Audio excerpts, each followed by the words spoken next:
Right, we'll let you sit down and rest after that sparring session. How do you feel it went? Yeah, great. I think, as you can see, there's some quality stuff going on because James is a quality operator, and like myself, going for the world title now. It's just important to get the best sparring I can, really, and that's why we come down to London. James is a cracking southpaw, so it makes sense to come down and get some good quality sparring. I think that's what we showed there.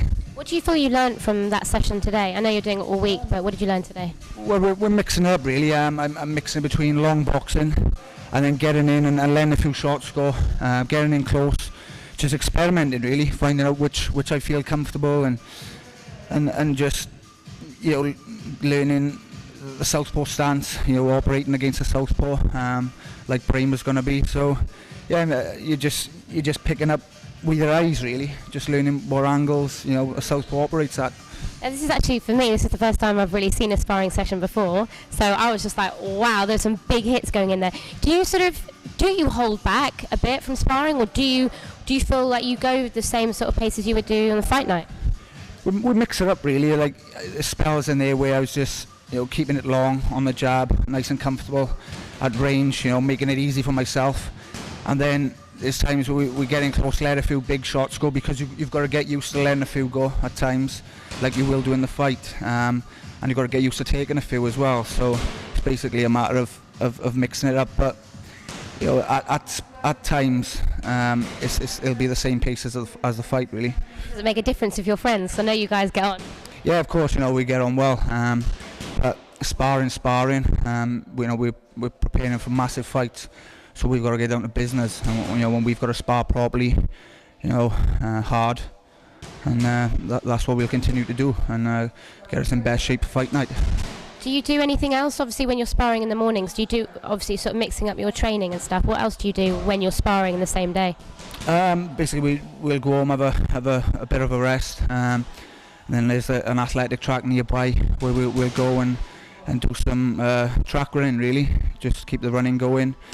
And now I'm going to do a bit of circuits on the mat here after sparring. So yeah, just keeping an unusual routine going. And after this week, then what's up for training? I'm back home on Friday. Back to my gym, where we'll just concentrate on the basics, really, pads, bags. I'll do a bit of sparring back home.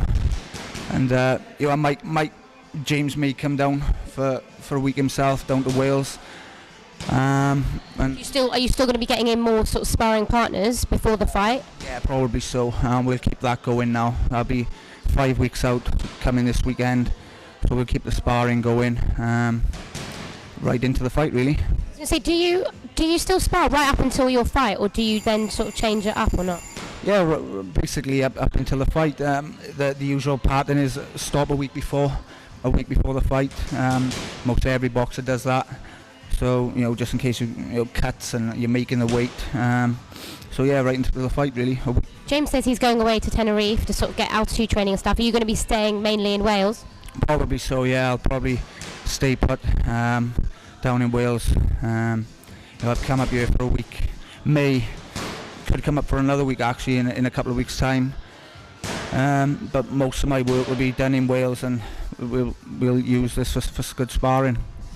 So now that you've actually sparred with James DeGale, what are your views on the fight between him and George Groves?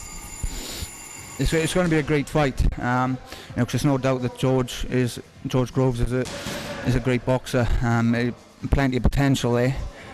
Whether he's ready to take on James, I don't think so yet. I think James is going to be too strong. He's a good hitter. He's got he throws shots at nice angles. So I think at this stage, James has got the upper hand.